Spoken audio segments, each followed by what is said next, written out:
Welcome to Breakthrough Success. I am your host, Mark Gabberty, founder of the Content Marketing Plaza, bringing you 3 new episodes each week where I and top-level guests teach you how to take your business to the next level and achieve your breakthrough. And before we jump into today's episode, let me ask you a quick question. How much would your life change if you could make 6 figures from your content? Imagine being able to quit your 9-to-5 job, do what you love for a living, and spend more time with your family. That's what we help our students do at the Content Marketing Plaza, an 8-week program that will help you build your way to 6 figures via your content. You can learn more about the Plaza by heading over to contentmarketingplaza.com, which will be in the show notes. All right, let's jump right back into the episode. And when we're thinking about all the results that we can achieve, we shouldn't just be thinking about moving a little more forward, accomplishing something slightly more than what we're doing. We should be thinking about superstar results. We should be thinking about these kinds of really mind-boggling results. And we should really set the goals a lot higher for ourselves. So it's one thing to set those really high goals, and it's another thing to accomplish them. So we're going to talk about both of those, setting these really big goals and getting them done. So we have a very special guest with us today. He actually had an 8-year career in the NFL that does include a Super Bowl victory. So since then, today's guest, he is now a motivational speaker and certified master neuro-linguistic programming practitioner. He helps people get out of their own way, overcome bad habits and thought patterns that do not serve their life agendas, and create their own custom-designed, fulfilling lives. And in addition to that Super Bowl that I mentioned earlier, he's also played in the Rose Bowl, and he was also a member of the Screen Actors Guild. So today's guest for episode 300 of the Breakthrough Success podcast is none other than Chukky Okobi. Chukky, it is such a pleasure to have you on the show. Thanks, Mark. I really appreciate you having me. I know that your listeners are people who think big, who have lofty ambitions and dreams. And, my story started back when I was a teenager and, kind of how I went about that. And so what we'll talk about really will give you insight into how you, at your stage, not just you, Mark, but you, the listener, at your stage in your journey, how you can pretty much create whatever kind of life you want, and you're in total control of that. Chukky, really awesome stuff right from the onset. I'm sure this is going to be a really epic time together. I'm wondering, though, if we can go into that background right away. If you could share just your background. It's like how you got to the NFL, but also why you decided to become a motivational speaker and take the path that you're currently on.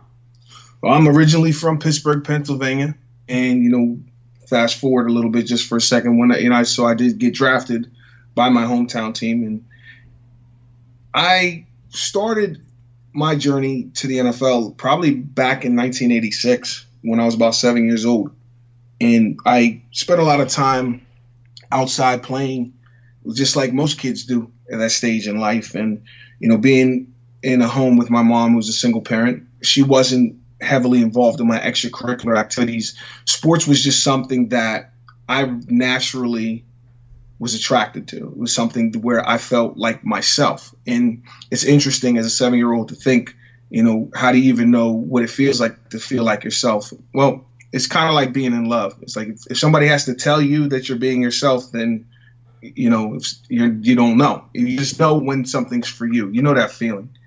And, at different points in time, I wanted to play different sports. I have to admit, my first love was always baseball. And the Pittsburgh Pirates were always my favorite professional team above any other one. And I thought I was going to do that for a long time. There was different points in time where I wanted to be a pro wrestler like Hulk Hogan or Randy Savage. And, when I finally got to high school, I went to a high school in New York called Trinity Pawling. It's about an hour north of New York City, amazing institution for young men, all boys boarding school. The thing is, when I got there at age 13, I was really still on this path in my mind as a kid that I was going to be a professional athlete.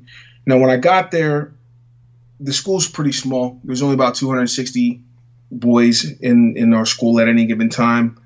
And because the school's so small, we don't have gym class. There's no physical education.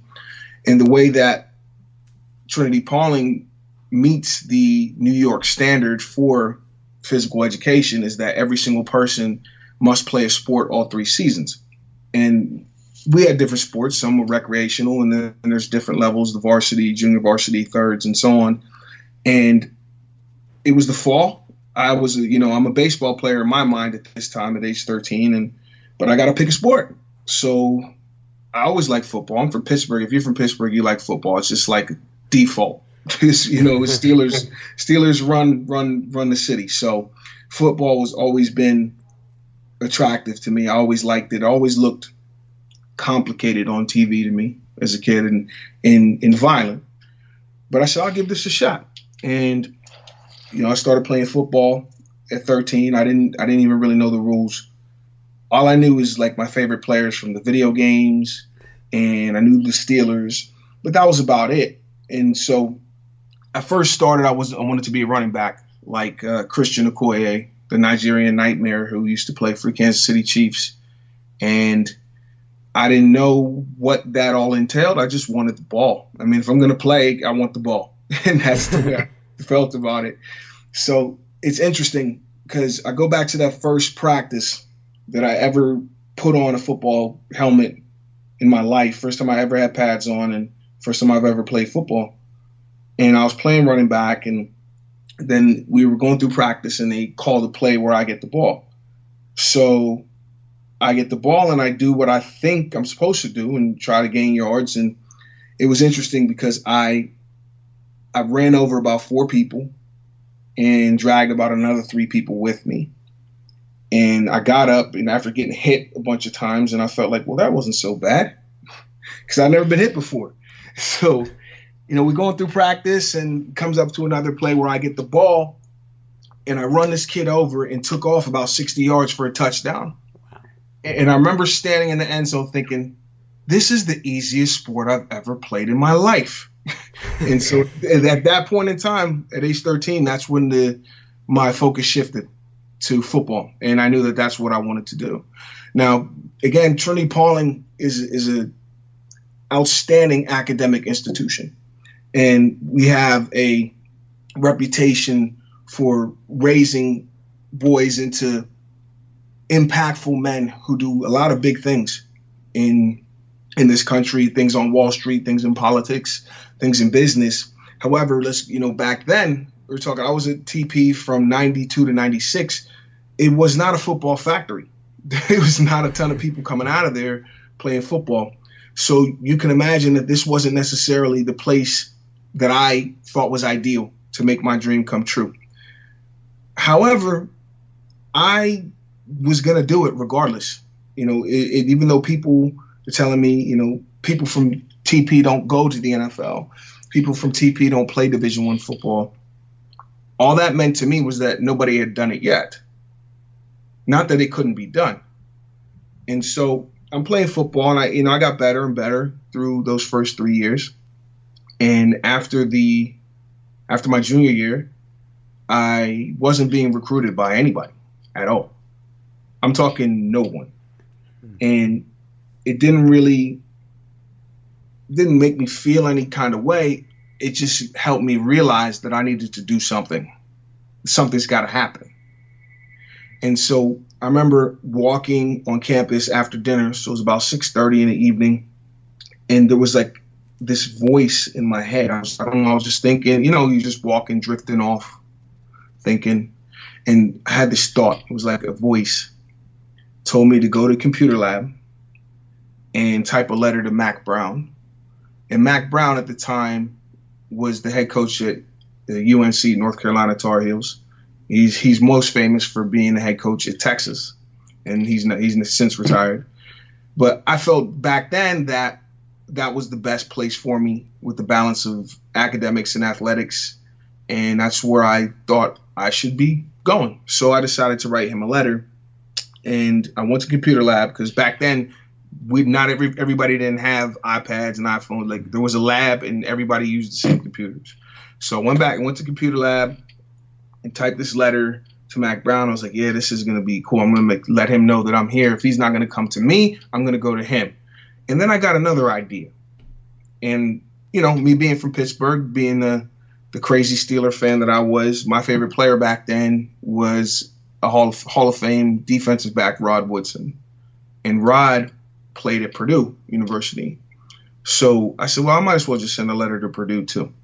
And so I wrote another one. And long story shorter, I sent a letter to every single Division 1A football coach in America. Wow. And I stayed there in that computer lab till well past lights out. I missed study hall, I missed all kinds of stuff, but I had a plan. And I wrote a letter to every single coach, and I said, I'm going to reach out to everyone. At the end of the day, when you think about it, you can't play at all of these schools anyway. You just need one. So I didn't want to leave any stone unturned. And so I wrote a letter to every single coach.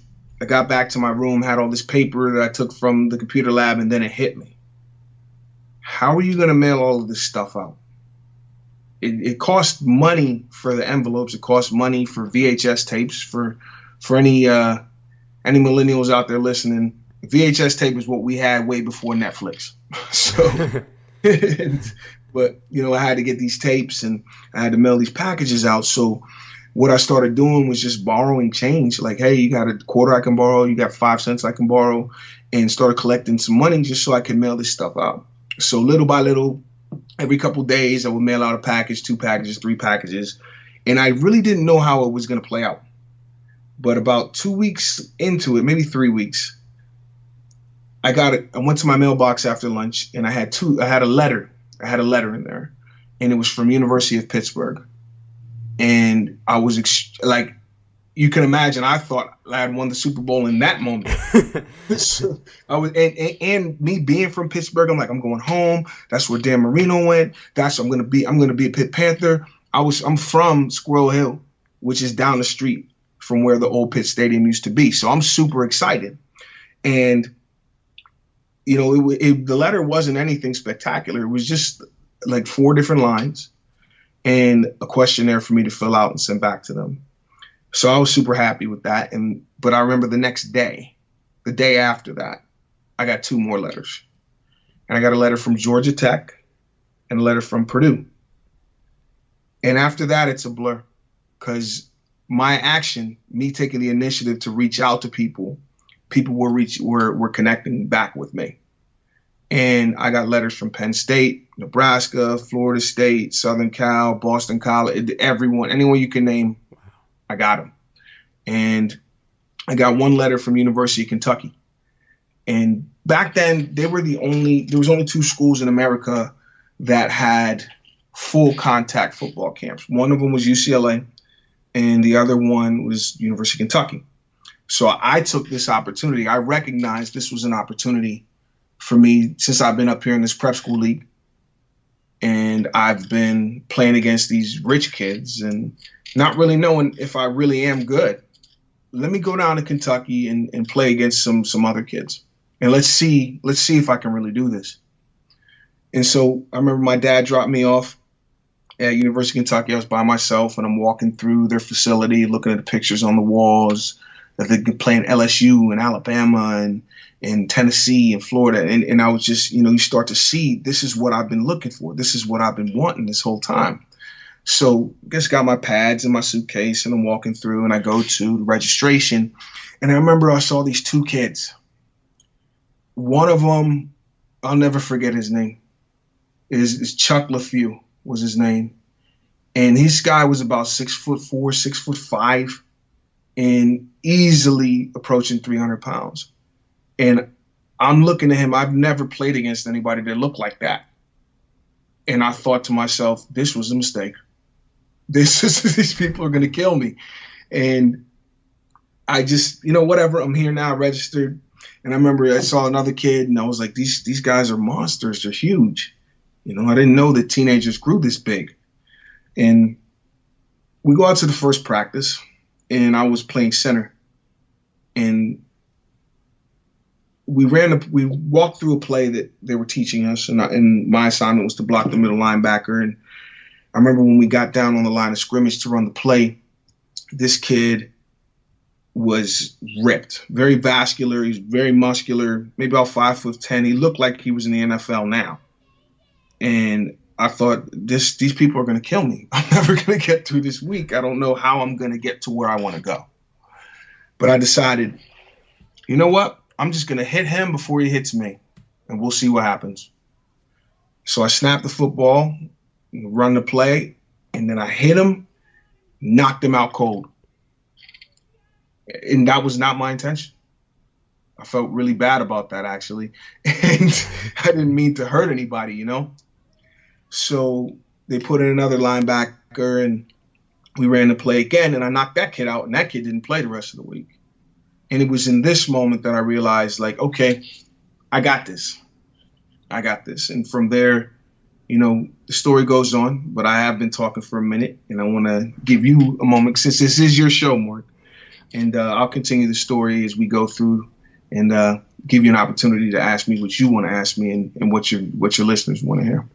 Oh, Chukky, really awesome stuff. I mean, well, it gets better. But I definitely. I mean, I just gotta ask the right questions to really pull out the entire masterpiece here. But I mean, that was really amazing just hearing that story, because a lot of people, like, when they see someone like you playing for the Steelers or any professional sport team, they just see you with the uniform on. They don't hear the story about you reaching out to all these colleges, going to Kentucky to see if you even measured or you were able to compete at that level. So, I mean, it's really incredible hearing that kind of story, because it's a story that we don't really get to hear about too much. And, I mean, at that moment when you go to Kentucky, you see how well you were performing, how did that then transition to I really want to go all the way with this thing and go into the NFL? You know, going back to, you know, when I was 7, and me and my brother Emmy every day would go out and play different sports every day, and I knew I was going to be an athlete. After Kentucky, you know, I went back to school. That summer I went home, and I was a little bit arrogant at that point, and I didn't work out as hard as I probably should have. And that's just being completely honest about it. And didn't play as well as I would have liked my senior year in high school. And at that point, I really didn't have a ton of schools interested, but I guess it's part of the recruiting process, and the number of people looking for you, it goes down more and more. So I had a couple of different schools that were interested, but I really didn't know where I stood with any of them. And after a while, schools started to drop off, and there was only 2 schools left, and that was Kentucky and Purdue. And Purdue I really hadn't talked to at that point. And I got a call one day on January 12th, 1996. I was a senior in high school, and it was Randy Fichtner. Now, for any of you football fans out there, the name might sound familiar because he is the offensive coordinator for the Steelers right now. But back then, he was the recruiting coordinator at Purdue. And he called me and he told me, he said, you know, we don't know if we're going to sign an offensive lineman, but if we are going to sign one, we want it to be you. So this was on a Sunday. So I'll call you on Wednesday after our meeting and let you know either way. So Wednesday comes, and I skipped all my classes. And back then, we only had one payphone in the hallway. There was I had never seen a cell phone in my life at this point. So I know this is going to sound, this part of the story is going to sound strange. But we had one payphone in the hall that we all shared. There was about 10 of us. And I commandeered the phone for the entire day. Nobody's allowed to make any phone calls or receive any phone calls until I get mine. And that was just something I did, you know. I mean, think about it like this. Like, I'm sitting on the phone rings, and I'm like, hello? Yeah, well, yeah, John's not here anymore. He ran away. I would have thought he told his mom that, but I got to go. Bye. Like, I got to leave this line clear in case Randy Fichtner calls me. I can't have the phone tied up because you want to talk to your son. I'm sorry. So I commandeered the phone the whole day. Didn't go to any classes, didn't do anything. However, I did have a responsibility as the manager of the squash team back then, and I had some duties I had to do so that varsity squash could practice. So I had to leave. So I left, but because I was already down there, I worked out, I went to dinner, I came back from dinner and asking everybody, did anybody get a phone call from me? Did anybody get a phone call from me? Did anybody get a phone call from me? And everybody said no. So I went into a bathroom stall and I just started crying because I've been working at this my whole life. And, you know, being at Kentucky, it's like I was smelling it. It felt so close. And in this moment, it felt like it wasn't going to happen. And just like you need to do when you feel like you're down, you just brush yourself off. I brushed myself off. Plus, I skipped a whole bunch of school today. So I just went back to my room and started doing my schoolwork. And I remember at about midnight, a kid who's a sophomore came into my room. And sophomores are supposed to be in bed at that time. So I said, what are you doing? You're supposed to be asleep. And he's like, oh, man, I forgot. Some school called you. I don't remember who it was. And I was like, Purdue? He said, yeah, that was it. I was so happy that they actually did call that I wasn't even mad. And the next day, called Randy Fichtner in the morning. He said, you know, being in New York, you want to fly here from JFK or from LaGuardia? And I said, I'll take a bicycle. I don't care. I just want to be there. I just want to come. So went there. So I got the call from him Sunday. Now this is Thursday. Friday, I fly out of JFK, go to Purdue. The guy was offered a scholarship on Sunday the 19th, and I accepted it. And at that point, that feeling of having a vision as an amateur adult at age 7 and feeling that it's coming into my reality was, you know, at that point I knew that the NFL and the big goal was just a hop, skip, and a jump away. You know, the big thing is, you think about this just for your viewers, just to break it down into principles, because as an NLP practitioner, I'm always talking about principles. The principles in this story are, number one, when nobody was recruiting me, I had to do something. I didn't accept that as just, oh, well, nobody wants you. That's just the way it is. Nah, BS. I got to do something. So I took a chance and just reached out. That's number one. You got to take a chance. You have to bet on yourself. And so I did. I took a chance. Then, okay, another chance. I don't know if I'm really good enough. Now these people think, I sent them the letters, I sent them the tape. They think I'm good enough. Now I got to go prove it. So I went to Kentucky and took another chance and bet on myself. Then I got, and they offered me a scholarship then, but I obviously ended up not taking that one. And, when I went to Purdue, we were a ragtag bunch. Purdue wasn't a very good school, and a lot of beautiful things happened in those years. And I really did develop myself and knew that I was putting myself in position to achieve my dream, and which I did. The thing that, listeners out there, I hope take away from it is that you have to initiate it. Whatever your dream is, you have to initiate it. You have to decide what it is you want, regardless of how your circumstances look, regardless of what other people are saying. All that matters is what you think and what you want to create. And a lot of times we have these ideas in our heads as our expectations is how it's supposed to go. Well, if you let that go and you just figure out different ways you can push the plan forward, just from the step where you are to the next step, going from high school to college, going from college to professional, just move forward one step at a time. You have to initiate it, and then you have to maintain it. It doesn't matter what your friends think. It doesn't matter what, history tells you. It doesn't matter what's happened in the past. It doesn't matter. All that matters in your life is what you think and what you believe. And if you believe it and you take action, self-initiated action, self-maintained action, then you empower yourself to create the opportunities, the visions, the pictures you see in your own mind. And that's what I did as a kid. I didn't realize I was doing it at the time, but now as a NLP master practitioner, I understand in hindsight the steps that I took to create that success.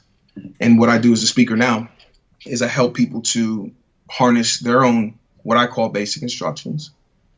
Like I did, is I had to figure out the steps for me. I'm not necessarily like, some of these superstar athletes. There was no press conference on ESPN. I was not an All-American. I was not a 5-star recruit. I just had a dream, and all I needed was one chance. And that's all I got was one chance. And I took it. But that's the way it had to happen for me. Now, other people out there, listeners, you want to be entrepreneurs, you want to be C-level executives, you want to make a difference in this world. Well, you need to figure out what it is you want, the same way I did at age 7, exactly what you want. Maintain your focus on that. And then take self-initiated and self-maintained action to bring that into your reality. It literally is that simple. What happens is we get in our own way. We start believing things. We start believing that we're not good enough, believing we're not strong enough, believing we're not tough enough to do it. When if you don't put yourself out there, the same way I did it at University of Kentucky, you got to put yourself out there. You're never going to know if you're good enough. And if you don't believe it's possible, how do you expect somebody else to believe it? You see what I'm saying? And so as an NLP master practitioner, I work with clients now, developing athletes who want to move up from where they're at, have dreams of playing high school, varsity sports, have dreams of playing college sports, have dreams of playing professional sports, and help them to create their own plan of action as to how to get from where they are to where they want to go.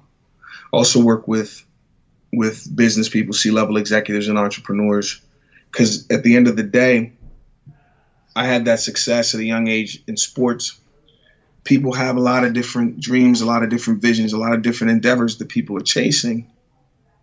However, the mental strategies, the part that matters the most is what's going on in your mind. It doesn't matter exactly how you're going to bring it into physical reality. You might be a writer. You might be a rapper. You might be a super smart scientist who wants to create a telescope better than the Hubble telescope. Everyone's got their own different dreams. One thing that we all have in common is we're all humans. We all have a human mind. And the human mind is the most powerful force in nature. Just look around you. So understand that you have the most powerful force in nature in your skull, in your head right now. You just need to know the basic instructions of how it works and how you can use that tool to create the life you want. And so that's where, with the whole experience of getting that scholarship to Purdue, and there's a whole other story of things that happened at Purdue, and some of the guys I played with. Drew Brees was my quarterback for 4 years. And he started 3 years when we were in college. I started 4 years. Now, I'm not saying I'm better than Drew. However, if you say I'm better than Drew, I'm not going to correct you. So, but Drew Brees is somebody I've known for a long time, and I talk about him a lot in my speaking. Not so much what we know about him now, but how he was at age 18, 19, 20 that led to what you're seeing now. Wow. One of the things that I do want to ask you, and that can lead into that, when I hear about any kind of professional athlete, where they are now, like you hear about some, for the top ones, the more successful they are, it seems like the crazier of a work ethic they have to the person who may not want to put in that kind of work. But these people have really incredible work ethics. So I'm wondering if you could share how your work ethic towards the sport, and I'm sure that carried over towards life also, how it grew, because I know you mentioned that in the beginning you didn't put in enough time initially, and then that grew. I'm wondering if you could talk about how your work ethic grew being around all these awesome people at Purdue and also eventually on the Steelers. Right. Well, big thing is having that happen to me my senior year, where I was not as prepared for that season as I would like to be. One of the things I teach people, using NLP and using the skills I have now, is that everything that appears to be negative is actually good and has to happen. Like, I had to go through that experience and feel the consequences of not working hard. And having that happen to me back in 1995, my senior year playing football in high school, after that point, I was never going to let that happen to me again. I was never going to put myself into that position. And so literally not being in good enough shape is what created the work ethic. It's because I had to, sometimes you got to touch the fire and get burned to learn not to touch it. And so literally by not working hard and then suffering the consequences of that taught me that it's on you. It's on you. It's like how good you're going to be is up to you. And a lot of times people don't want to put in that work, like you said, Mark. And it's not so much that they don't want to put in the work. It's just that they're not as focused on what it is they're trying to do. Like, if you don't have a picture of yourself as being the best at what you do, if you don't believe that now, even if you're 16, 17, 18, 25, it doesn't matter. If you don't believe that right now today, and you don't behave as such today, you got to work out like you're the greatest. Now, at age 16, at age 17, at age 18, now you work out like you're the greatest. And if you do that every single time, what do you think is going to happen 15 years from now? You're going to be the greatest. Does that make sense? It's just like a book that I always suggest, and it's actually a requisite for my clients, The Slight Edge by Jeff Olson. And I know a lot of times, like you said, you see people how they are now. Like, you see somebody like Drew Brees now as the number one passer in NFL history, not realizing that it's what he did every day from back in '97 when we were at Purdue until he broke that record on Monday Night Football. It was you add up all those days between then and now. And that's how it happened. Not because he was playing, PlayStation and then just got a call. It was like, hey, you want to play? He's like, yeah, sure, I'll play, whatever. That's not how it goes. Drew Brees he believed he was the best there ever was when he was a kid. And he behaved as such every day. And so when you believe in yourself and you put in that effort that you believe is going to give you the advantage over everyone else now, that's going to make me the best, at least in this, if I'm lifting weights with a team, I want to make sure that I'm the best now in this room. And so then when we go into the stadium, we're playing against Wisconsin or Ohio State, I want to be the best out of all these people. And then when you match me up against everyone else in the conference, I want to be first team all Big Ten. I want to make sure I'm the best. And if you don't keep these big goals in mind when it's the middle of February and you have to go lift weights, then people, I got time to half-ass it. Like, no, if you're going to be the greatest, you have to decide that right now. And then you have to show me in everything you do. And to me, that's where a lot of times you see people like Antonio Brown, who's somebody I don't know personally, but he is on my team and I'm a Steelers alumni. So that's a person who I can point out who has got one of those crazy work ethics that you talk about. And because of his belief in his ability and what he's trying to do with his career, he shows you that in every workout, not just in Heinz Field on Sunday. He shows you that all the time. So just to answer this question, just to finish answering this question, you think about somebody like Drew Brees and all the accolades, all the records he has at the college level, at the professional level.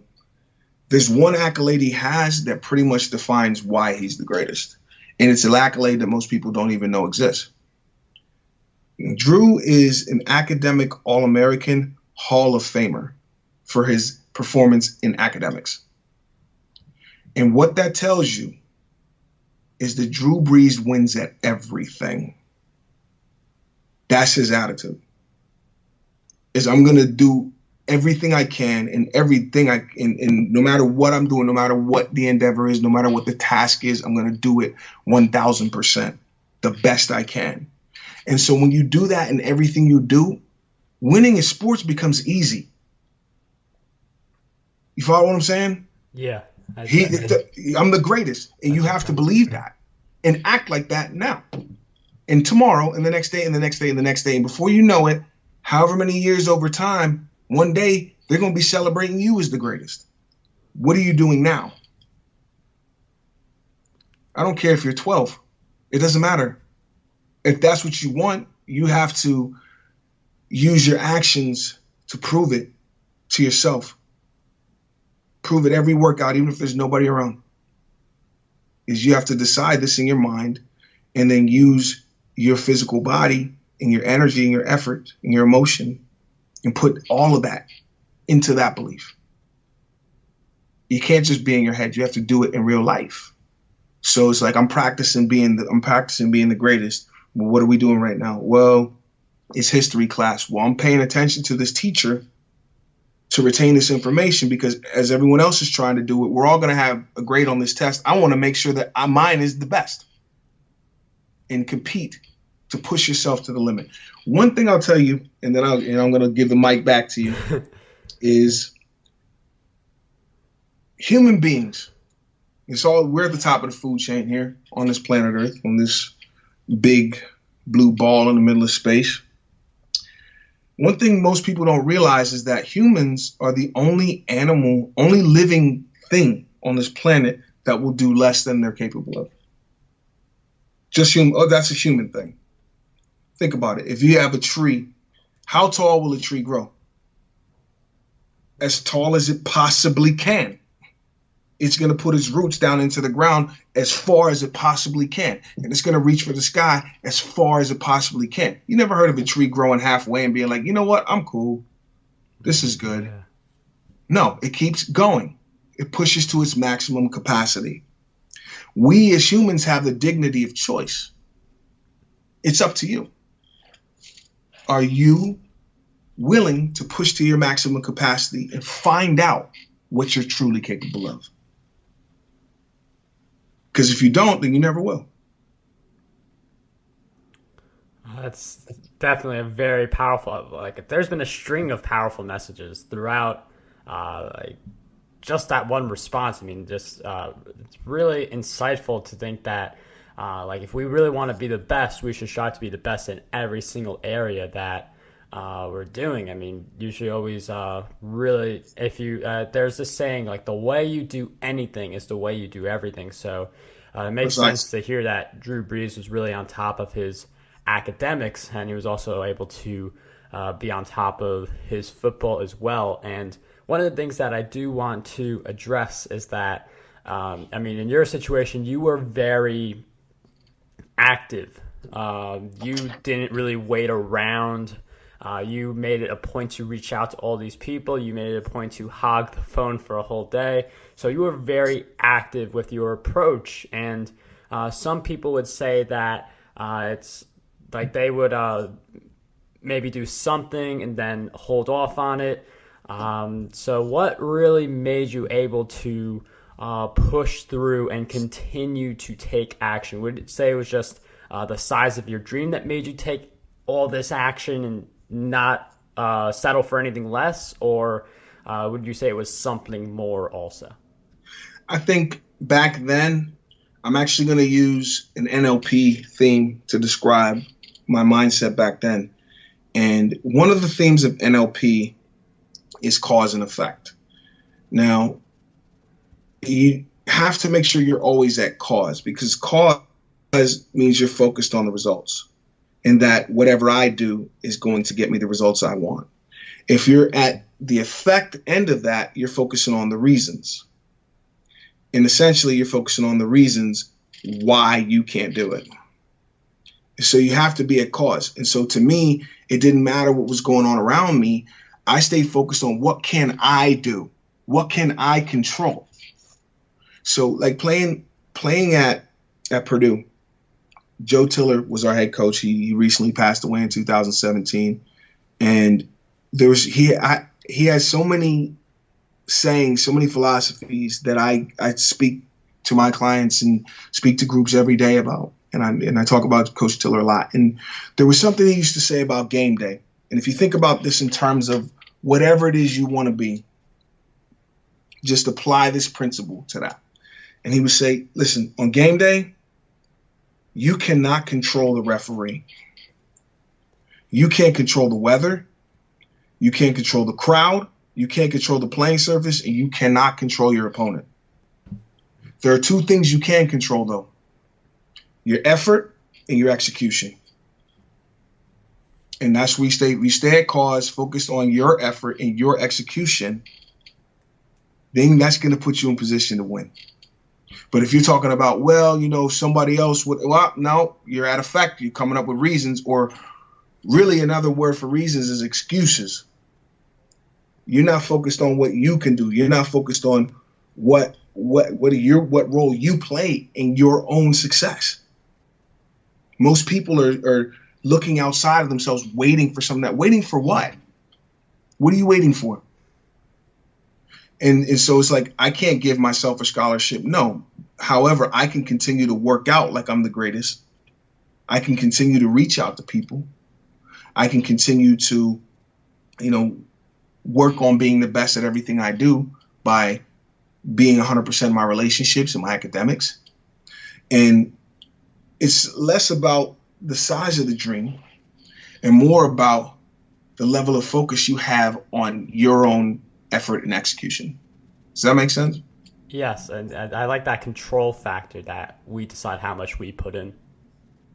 Yeah, and that is really that is the minute. Think about times when you feel frustrated and you believe that it's something else, somebody else's fault.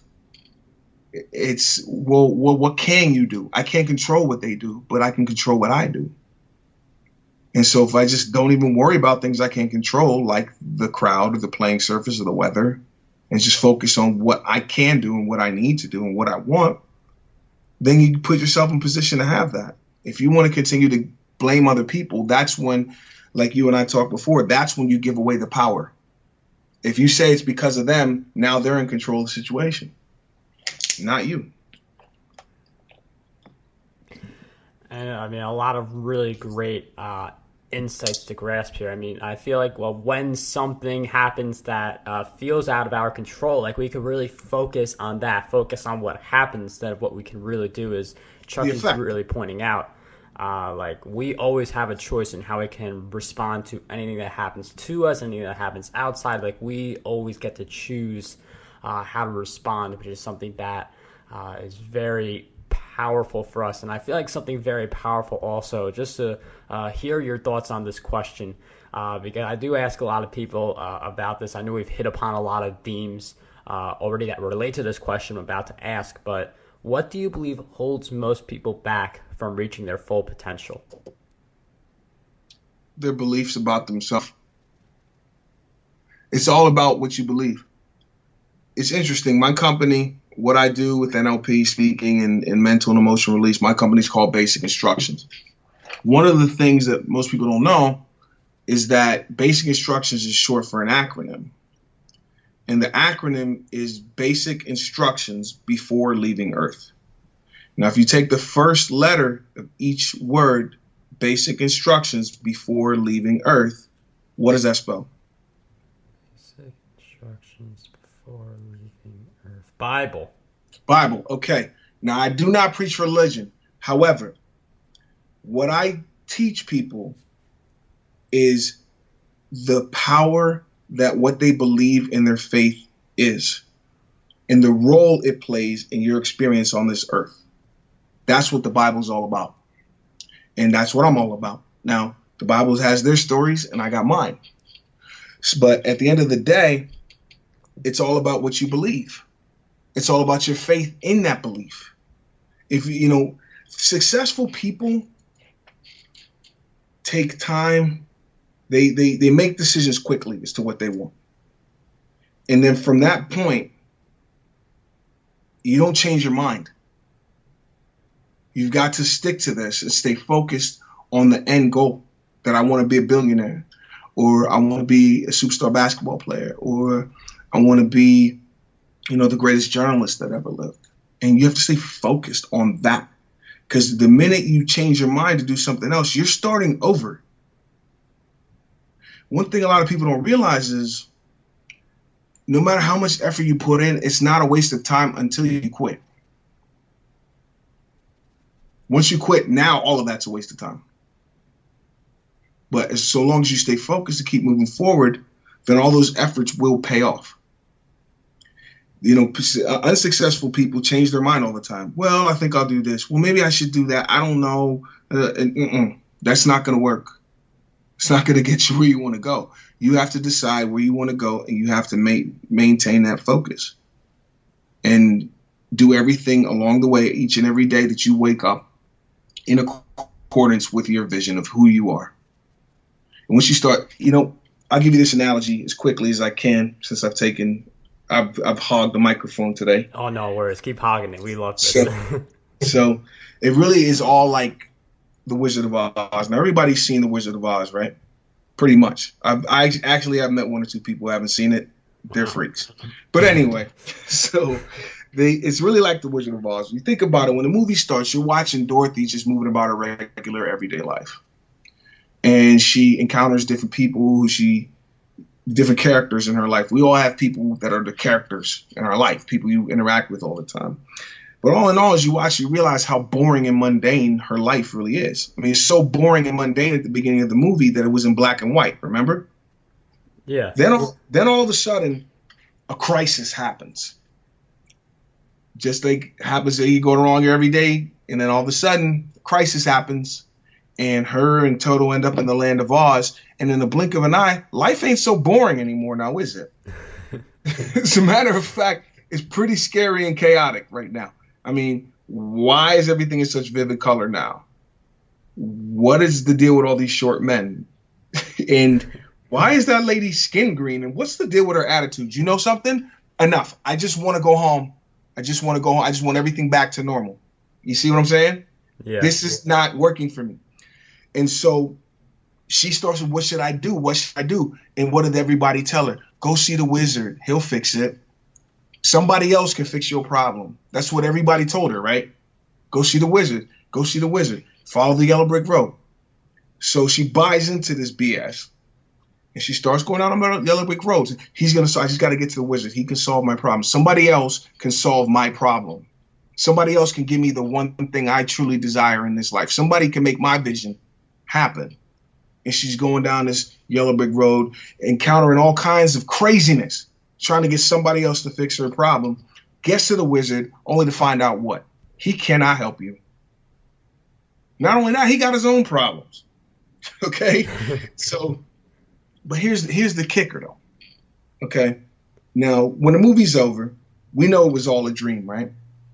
So those characters she met along the way, the Scarecrow, Tin Man, the Lion, who didn't think he was smart enough, didn't think he was tough enough, didn't think he had the courage, that was all her.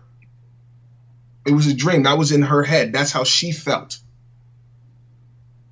Okay? So as it went along, all of these four characters proved that, they were smart enough. They were tough enough. They were brave enough. And then at the end, they said, well, what about me? I want to go home. I just want to go home. And it wasn't until she got the basic instructions of how to use those shoes that getting what she want was really simple. At the end of the day, you have the power. The first thing we see when Dorothy landed in Oz is she walks out of that house and she has those shoes. And we know at the end that those shoes were what was the power that she needed that got her home. So the whole entire crisis, she had the power to go home at any time. But it wasn't until she knew the basic instructions of how to use them. And when she did, it was real simple. Click 3 times and go home. That's life. That's your life. That's my life. It's a really powerful example. I mean, I feel like, again, it goes back to that control. We can really get ourselves out of any problem. I mean, it comes down to, knowing what action we have to do and actually going ahead and doing it. And we can look for all these different reasons that it's out of our control, or that it's not so easy or simple being the better word there. But in some cases, it really is simple. It's just doing a few different things and really committing to them each day. So I really like that story. I really like, you've mentioned so many great things during our interview. One thing you did mention, though, was The Slight Edge, which is definitely a great book. But I'm wondering if you could share with us 3 other books that you believe will have a positive impact on us. Number 1 would be Outwitting the Devil by Napoleon Hill. Outwitting the Devil really goes to what we're talking about here today, and how essentially you have to control what's going on in your mind if you want to create the life you want. And that book's really powerful. It was written by Napoleon Hill, who wrote it in 1938. It wasn't published until 2011, because the ideas in this book back then were so forward thinking and really relate a lot more to our world now. And his wife feared for his safety in his professional life if he was going to come out with these new age ideas and how it was going to be received. However, right now is the time that we need that information more than ever in the world we're living in. And I think that's the number 1 book. Slight Edge is another one. Think and Grow Rich, which is another book by Napoleon Hill, which was written the year before the book I mentioned. That book is a step-by-step guide and composed of research that Napoleon Hill did over 25 years, interviewing over 500 of the wealthiest and most successful people on the planet, breaking down how they did it into essentially a step-by-step guide. And that's what Think and Grow Rich is. Another book I would recommend is The Alchemist. And I can't remember exactly. Paulo Coelho. He's Brazilian. I don't know how to pronounce it. But The Alchemist is another really great book. And that book is fiction. However, the message in the story pertains to all the things that we talked about today, in following your personal legend and understanding that you can't control all of the factors. However, you do have control over certain factors. And we all have a personal legend. We all have a potential that we can meet and will meet, so long as we pay attention to the omens, or what I'll call the opportunities, and then taking action based on the recognition of those opportunities. So Outwitting the Devil, Think and Grow Rich, The Alchemist. Those are 3 books I would recommend. Chukky, thank you for sharing with us those great book recommendations. If you want to get those in the show notes, you want to see Content Marketing Secrets, which will also be in the show notes, markgabberty.com/E300 is the place to go. And before we wrap up this episode, Chukky, I've asked you several questions throughout our time together. You've already posed to us a few great questions that we should be asking ourselves, but can you let us know another question that you believe we need to be asking ourselves more often? Well, I would ask ourselves, why do I care so much what other people think?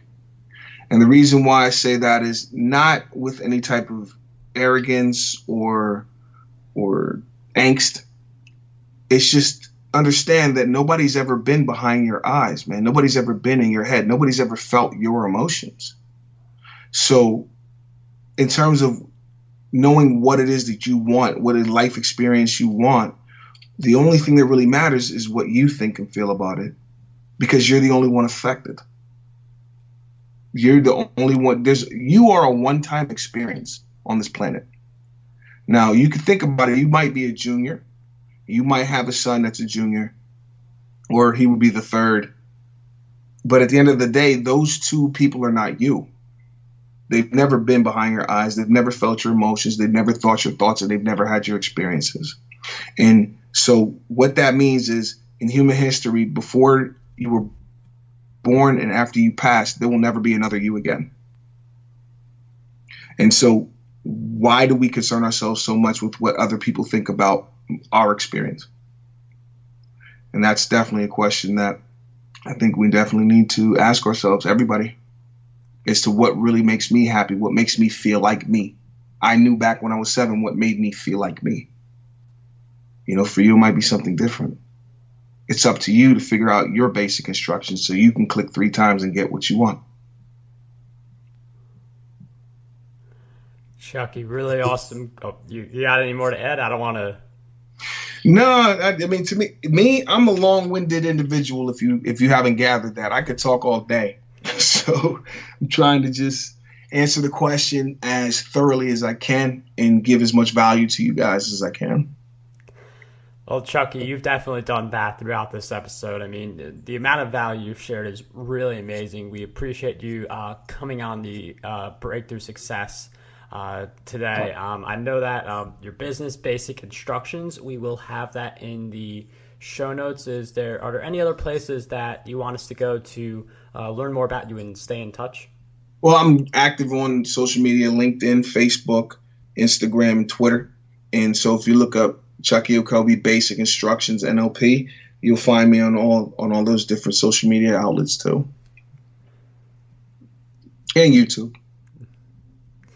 All right, all those social medias, those will all be in the show notes. But Chukky, once again, I really can't thank you enough for coming on the show. It was such a pleasure to have you on Breakthrough Success. I appreciate you having me, and you know, there's always going to be new things to talk about. So if you guys ever want me back, you know how to reach me. Want to dominate the podcasting industry? Now you can with your free copy of my book, Podcast Domination.